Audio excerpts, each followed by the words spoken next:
You have a great view of the world of email, same as we do. What's your take? Is deliverability getting harder?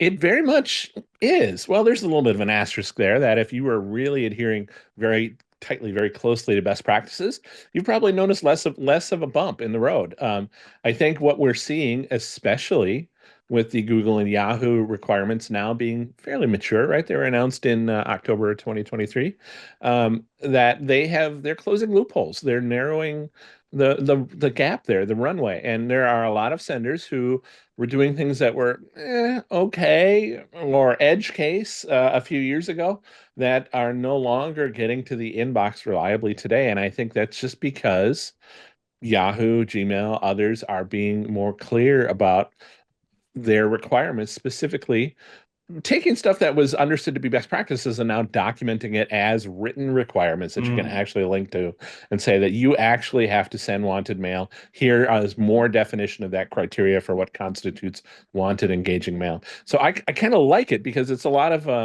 they've often offered almost an invisible carrot in the past where there's this understood best practice and you have to follow the best practices to get solid inbox placement. But until now, the consequences were a lot less often applied, and so it can be frustrating for senders if they're running into more of those consequences. But I think at the end of the day, they're getting a much clearer guide. They're getting much more defined guidance on how to be good senders, and I think that's a positive thing.